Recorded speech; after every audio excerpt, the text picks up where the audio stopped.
पूरी तरह दागदार रहकर जेल से बाहर आकर स्वागत धुआंधार करवा रहे हैं। और उन्होंने नई राजनीति की जो नजीर पेश की है उसकी तुलना भारत की राजनीति में नहीं है। वे इस देश के पहले मुख्यमंत्री बने हैं जो अपनी ही सरकार के अधीन जेल में जलवाए जलाल के साथ मुख्यमंत्री रहते हुए रहे। आप लोगों को ध्यान होना चाहिए, तिहाड़ जेल जो है वो दिल्ली सरकार के अंडर में। और इतना ही नहीं रही है, उनके साथ उनके 2 मंत्री भी वहां पर रहे, यानी 2 वजीर और 1 वजीर आजम अपनी ही जेल में। उसके बाद उन्होंने पद छोड़ना उचित नहीं समझा, क्योंकि नैतिकता की नई राजनीति स्थापित करने वालों ने आकर नैतिकता की नई निम्नता की सीमा निर्धारित की। और यहां पर मैं बहुत साफ करना चाहता हूं कि जिस भ्रम और झूठ का प्रचार आम आदमी पार्टी के द्वारा किया जाता है, केजरीवाल जी कह रहे हैं कि वो गैर भाजपा मुख्यमंत्री के रूप में जेल में थे, तो मैं उन्हें बताना चाहता हूं सिर्फ हेमंत सोरेन ही और मुख्यमंत्री जेल में नहीं रहे हैं। हमारी सरकार आने से पहले केजरीवाल जी तो कहते हैं ना बहुत पढ़े लिखे व्यक्ति हैं, तो वो पढ़ाई लिखाई में कुछ याद में भुलाई हो गई क्या? 2008 में मधु कौड़ा झारखंड के मुख्यमंत्री के रूप में जेल में थे। 2006 में शिबू सोरेन झारखंड के मुख्यमंत्री के रूप में जेल में थे। 2000 में करुणानिधि तमिलनाडु के मुख्यमंत्री थे और जेल में थे। 1997 में लालू प्रसाद यादव बिहार के मुख्यमंत्री थे और जेल हुई थी। और 1996 में जयललिता जी को जेल हुई थी। मगर इसमें से किसी ने भी कम से कम इतनी नैतिकता तो निभाई कि जेल में जाने से पहले इस्तीफा दे दिया। केजरीवाल जी, मैंने इतना बता दिया कि ये जेल में जाने का खेल, ये सब गैर भाजपा थे और हमारी सरकारें नहीं थी। भ्रष्टाचार के आरोप में जेल जाने वाले मुख्यमंत्रियों के क्लब और श्रृंखला में तो आप शामिल हो गए, मगर उसमें भी आपने एक नया कीर्तिमान बना दिया कि आप जेल से ही रहकर सत्ता लोलुपता की एक नई नजीर आपने देश के सामने रखी।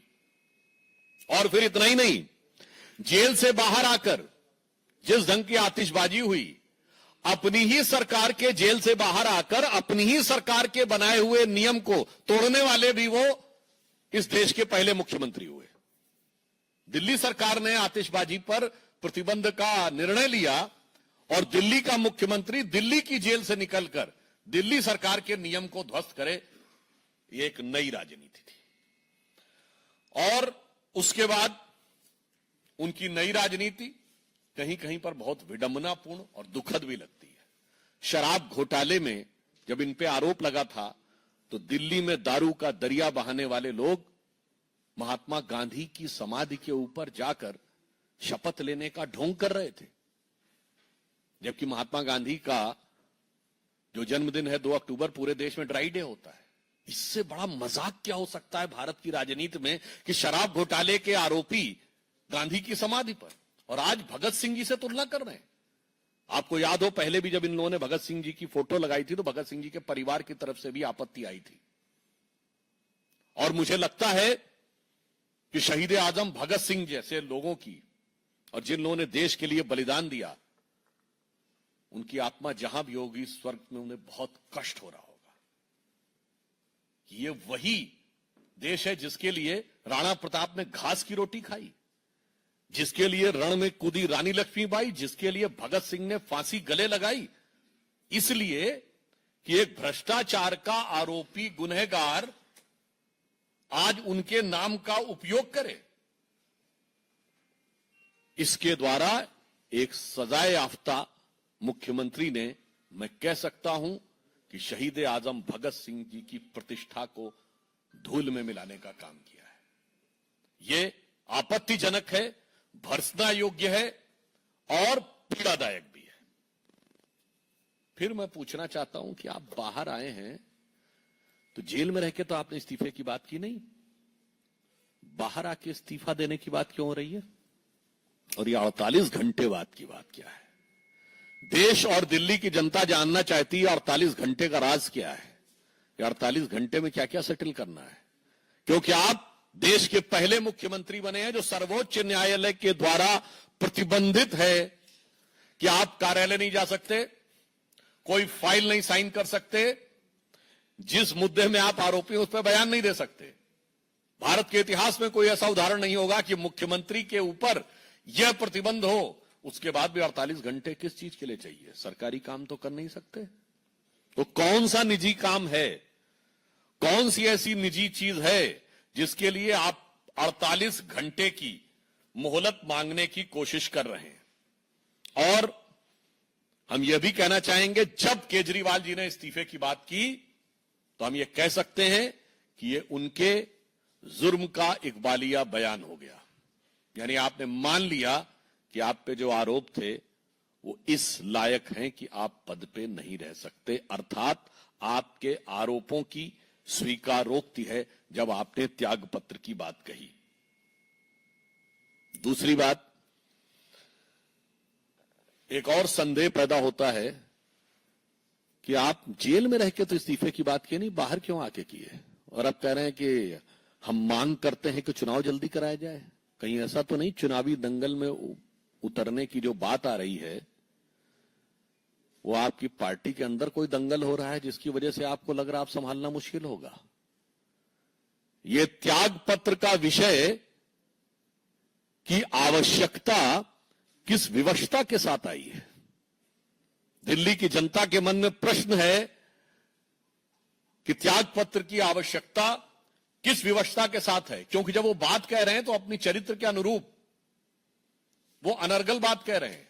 आप दिल्ली के मुख्यमंत्री अभी भी हैं, आपका प्रचंड बहुमत है विधानसभा में। यदि चुनाव चाहते हैं तो कैबिनेट की बैठक बुलाइए, असेंबली डिसॉल्व करके डिसोल्यूशन ऑफ असेंबली रिकमेंड कर दीजिए नए चुनाव के लिए। इसमें मांग क्या करना भाई? जिसके पास 70 में 62 एमएलए हैं वो कह रहे मैं मांग करता हूं कि चुनाव किया जाए। ये मांग अपने आप में दर्शाती है कि उनका किरदार अपने आप में कितना विचित्र हो गया है। इसलिए मैं सिर्फ ये कहना चाहूंगा कि केजरीवाल जी का आचरण, व्यवहार और वाणी तीनों इस कदर भ्रम और संदेह के घेरे में हैं कि मैं उनसे कहना चाहूंगा कि याद रखिए, चंद बातें करना और मुतमई होना नहीं अच्छा। चंद बातें करना और मुतमई होना नहीं अच्छा। सियासत आखिरी दम तक सभी को आजमाती है।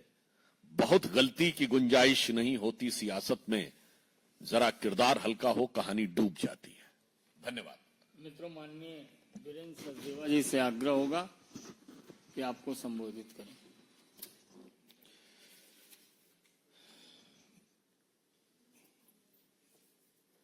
आदरणीय सुधांशु जी,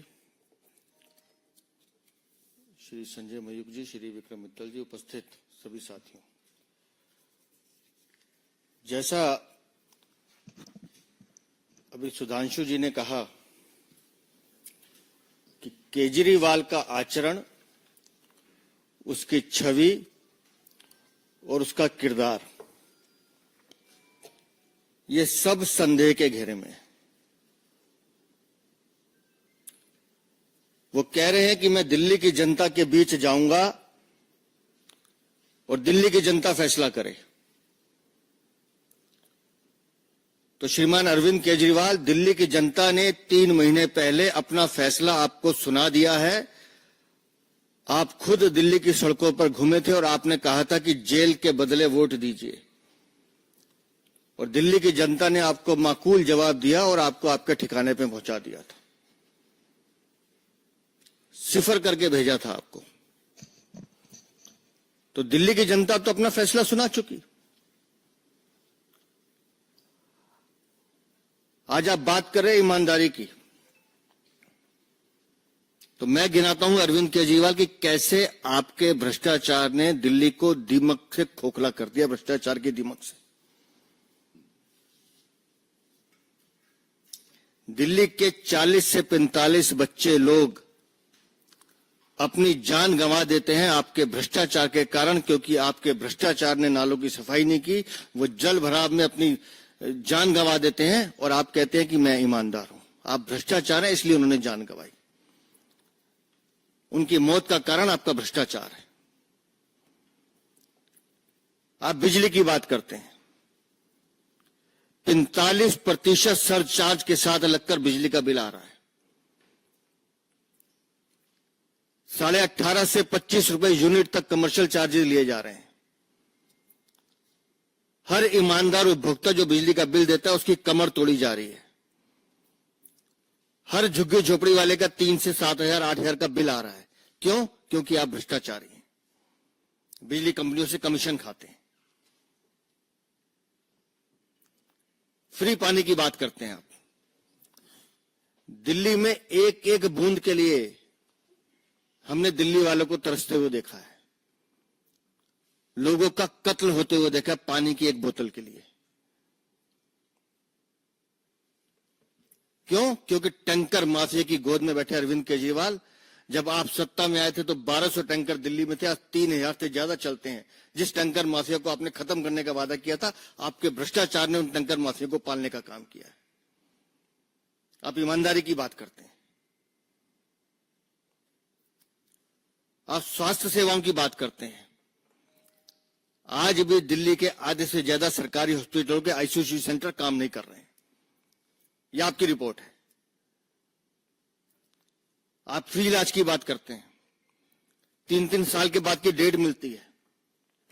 आप मोहल्ला क्लिनिक की बात करते हैं, एक ही फोन नंबर पे 18,000 बार टेस्ट किए जाते हैं, फर्जी पैसे खाए जाते हैं, कमीशन खाई जाती है, क्योंकि आप भ्रष्टाचारी हैं। आप ईमानदारी की बात करते हैं। आपके दिल्ली के सरकारी अस्पतालों में नकली दवाइयां बेची जाती हैं, नकली दवाइयां पकड़ी जाती हैं। क्यों? क्योंकि आप भ्रष्टाचारी हैं। आप शिक्षा की क्रांति की बात करते हैं। अरे आपके मंत्री ने तो शराब से शिक्षा का पूरा का पूरा व्यापार, पूरा का पूरा सफर चला दिया। 16 लाख बच्चों की बात कर रहे हैं आप। दिल्ली में 9th क्लास के 1 लाख बच्चे फेल कर दिए जाते हैं, क्योंकि आपको बोर्ड में अपना रिजल्ट सुधारना है। 11वीं के 54,000 से बच्चे फेल कर दिए जाते हैं, क्योंकि आपको 12वीं का अपना बोर्ड का रिजल्ट ठीक करना है। आप ईमानदारी की बात करते हैं। अभी एक स्कूल का दौरा किया था हमने, एक ही क्लास में, एक ही कमरे में 2 क्लासेस चल रही हैं, दोनों बच्चों के मुंह अलग हैं, एक ही टीचर पढ़ाने वाली है। यह है आपका शिक्षा का मॉडल।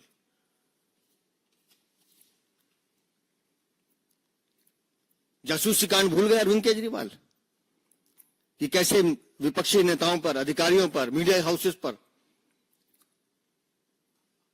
आपने जासूसों की टीम लगाई थी। यह आपका ईमानदारी है। दिल्ली जल बोर्ड 73,000 करोड़ के लोन पर है आज। कितने अधिकारी जेल जा चुके हैं? एसटीपी प्लांट जो बंद करने थे उसके नाम पे आपने पैसे खाए। यमुना की हालत देखिए, ये आपकी ईमानदारी है। आप ईमानदारी की बात करते हैं। जिन ऑटो वालों के दम पर आप सरकार बनाने का काम करते थे, उस ऑटो के परमिट में आपने घोटाला किया। महिलाओं की सुरक्षा की बात करते हैं तो पैनिक बटन लगाने पे आपने घोटाला किया, उसकी भी इंक्वायरी चल रही है। क्यों? क्योंकि आप भ्रष्टाचारी हैं। दिल्ली सरकार का कोई विभाग अरविंद केजरीवाल आपने नहीं छोड़ा जिसमें आपने भ्रष्टाचार ना किया हो। और बात करें इस्तीफे की,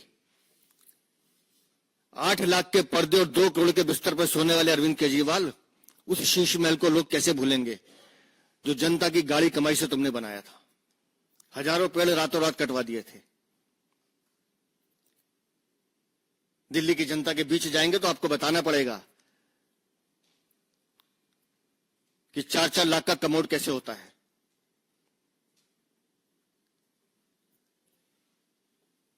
मेरे अकाउंट में एक पैसा नहीं है, लेकिन वो शीश महल दिखाने की हिम्मत है। जरा खोल के दरवाजे दिखाइए लोगों को, बुलाइए मीडिया हाउसेस को कि मैं कौन से घर में रहता हूं। है गैरत आप में?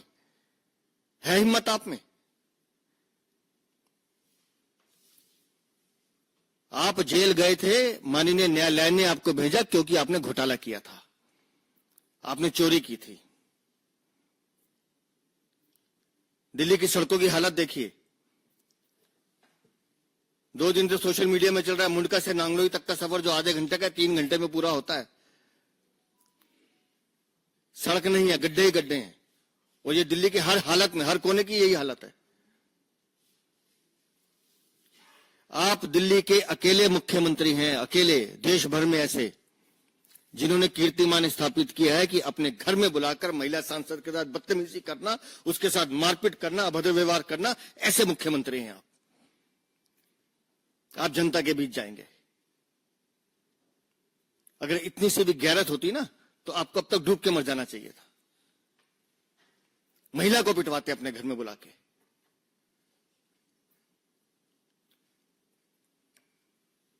ईमानदारी की बात करते हैं। ये 2 दिन जो मांगे हैं, 2 दिन सिर्फ माल बटोरने के लिए हैं। ठीक कहा सुधांशु भाई ने, काहे का इस्तीफा जी, बर्खास्त कीजिए सरकार को, पूरा का पूरा मंत्रिमंडल इस्तीफा दे, कराइए नवंबर में चुनाव, देगी दिल्ली की जनता जवाब। भगत सिंह की किताब पढ़कर सुना रहे हैं हमको, जो अपनी हाथ से लिखी जरा स्वराज पढ़ के सुना देते, जिसमें आपने खुद शराब को अभिशाप कहा था कि हम मोहल्ले वालों से पूछ के दुकानें खोले थे। दिल्ली में गली गली, मंदिर, मस्जिद, गुरुद्वारे के बाद आपने दुकानें खोली, मोहल्ले से पूछ के खोली थी।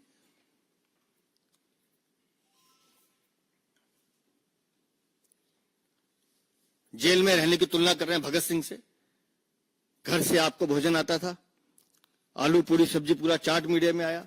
नवरात्रों में आप अंडे खाते थे। 2 दिन आपको कूलर नहीं मिला तो आपने जेल में हाहाकार मचा दिया था।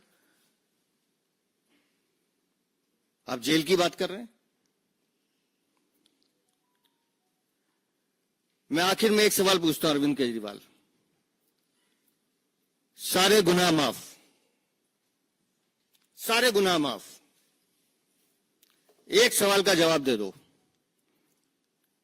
कि अगर तुमने शराब नीति में घोटाला नहीं किया तो जांच शुरू होते ही शराब नीति वापस क्यों ली थी? इस एक बात का जवाब दे दो कि तुमने शराब नीति वापस क्यों ली थी अगर वो ठीक थी तो। पूरी की पूरी पार्टी, ये तीनों तिलंगे और इनके जितने अधिकारी शराब घोटाले में दोषी हैं, चोरी की है, भ्रष्टाचार किया है, इसलिए माननीय न्यायालय ने आपको जेल भेजा था और क्रिमिनल प्रोसीडिंग्स अभी चल रही हैं। आप कितना शोर मचा लीजिए, दिल्ली की जनता जानती है कि आपने दिल्ली को लूटने का काम किया है। प्रश्न सादर आमंत्रित है नवनीत राजस्थान पत्रिका।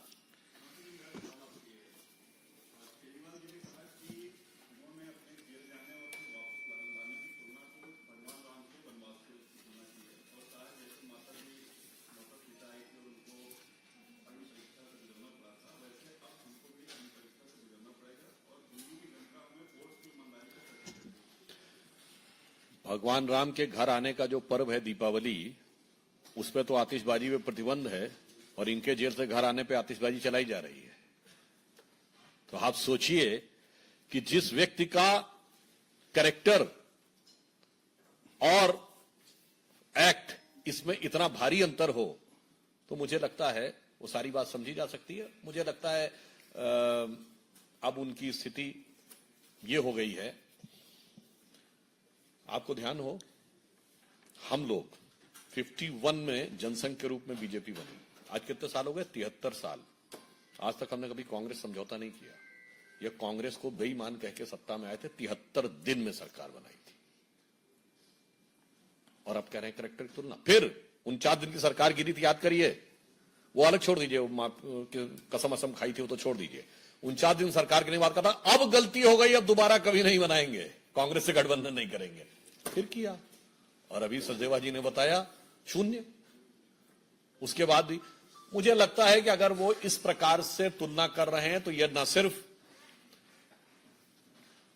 भारतीय समाज और हिंदू धर्म के प्रतीकों का अपमान है, बल्कि उनके मानसिक दिवालियेपन का ऐलान भी है। पीयूष आज तक।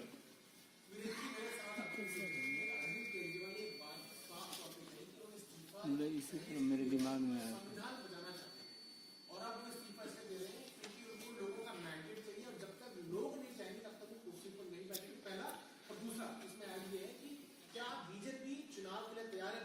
मैंने अभी आपसे कहा और माननीय सुधांशु जी ने भी कहा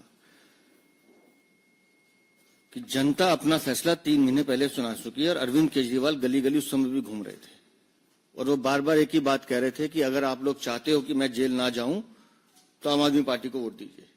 तो दिल्ली की जनता ने फैसला सुना दिया, इनको 0 करके भेज दिया। और मैं फिर कह रहा हूं कि अगर इनमें जरा सी भी नैतिकता है तो ये अपने इस्तीफे की बात ना करें, पूरा का पूरा मंत्रिमंडल इस्तीफा दे, नवंबर में चुनाव होते हैं, आज कराएं। जनता इनको जवाब, मैं बता रहा हूं ना जी, हम कह रहे हैं चुनाव की तैयारी इसलिए कह रहे हैं, हमें पता है कि जनता का दर्द क्या है। पूरी दिल्ली की जनता इनसे निजात चाहती है, इनके भ्रष्टाचार से मुक्ति चाहती है। आनंद पांडे, टीवी 9।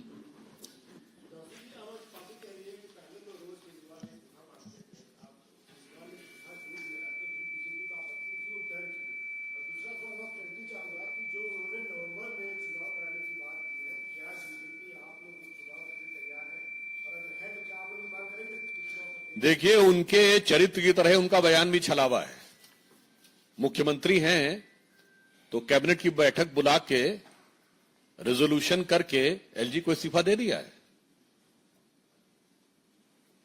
कभी कोई सीएम मांग करता है कि चुनाव कराना है, फट से जाके डिसॉल्व करके असेंबली को सरकार इस्तीफा देती है, विधानसभा भंग करने की सिफारिश की जाती है और राज्यपाल को दिया जाता है। यही है, वो अंदर से कुछ और बाहर से कुछ और नजर आते हैं। प्रज्ञा, times no.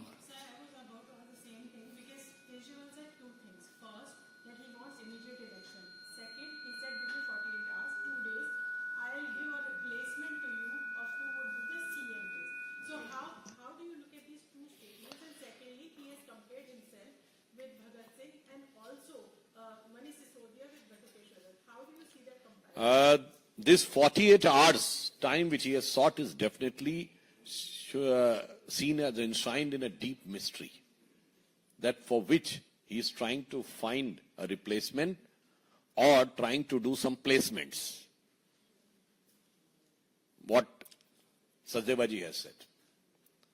And second thing, it is ridiculous if a chief minister who is having overwhelming majority, more than 90% of MLAs in assembly, if he is having an iota of truth in his intention, what he is saying, then he should call the meeting of the cabinet, resign as chief minister, and the entire cabinet should resign, recommend the dissolution of assembly, and give the letter to LG. If you are not doing this, it means you are trying to. And as far as comparing himself with the great and legendary Krantikaris like Bhagat Singh and Bhatukeshwar Dutt, so I would like, ये तो वो लोग हैं जिन्होंने दिल्ली में उन लोगों के साथ जाके हाथ मिलाया था, उन वामपंथियों के साथ जिन्होंने भगत सिंह जी के लिए आपत्तिजनक, अपमानजनक बातें अपनी किताबों में लिखी हैं। वो जेएनयू ब्रांड लोग जिन्होंने भगत सिंह जी को रिवोल्यूशनरी टेररिस्ट जैसे शब्द लिखे हैं सारे क्रांतिकारियों के लिए, पहले उसके लिए माफी मांगे। उन लोगों का साथ आज भी खड़े हैं। कांग्रेस के दौरे हुकूमत में वो बाकायदा वो किताबें प्रिस्क्राइब रही थी। और सुनिए, 2016 में हमारी सरकार आई थी, पार्लियामेंट में यह विषय उठाया गया कि भगत सिंह जी के लिए ऐसी बात कैसे लिखी जा सकती है। जानते क्या जवाब आया था? माफी नहीं मांगी गई थी, कहा गया था नेक्स्ट एडिशन में वो हटा दिया जाएगा। ये था उनके साथ खड़े लोग। तो मुझे लगता है ये उनके किरदार की असली कहानी बयान करता है, जो हम लोगों ने कहा ना कि वो हमेशा वक्त के साथ बदलने का जो कोशिश करते रहते हैं। मुझे लगता है कि ये उसी का एक प्रतीक है। और फिर मैं कह रहा हूं, अगेन आई एम री emphasizing, not only Bharatiya Janata Party, but the entire country feels a pain and agony when such a stalwart and the symbol of Indian nationalism and austerity in the life, Shahid-e-Azam Bhagat Singh, is a person who is under allegation and he has been considered as a prima facie suspect and culprit by the Supreme Court because he has been barred and he tries to compare it. This gives a pain. Beneath TV18.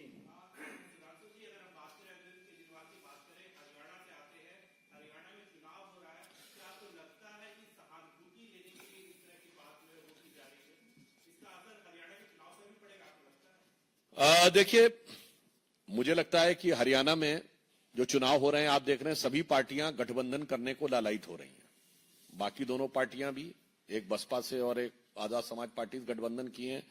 और वही सुनिए, दिल्ली में गठबंधन कांग्रेस और आपने किया, फिर तोड़ दिया था, फिर कोशिश की गठबंधन करने की। यानी रह रह कर जिनको बेईमान कहते थे, वो कट्टर ईमानदार असली में एक दूसरे से तार कैसे जोड़ के रखना चाहते हैं। और मुझे लगता है हरियाणा के संदर्भ में वहां की जनता ने बहुत स्पष्ट रूप से विगत 10 वर्षों में जो विकास के कार्य देखे, निर्णायक और प्रभावी विजय भारतीय जनता पार्टी को प्राप्त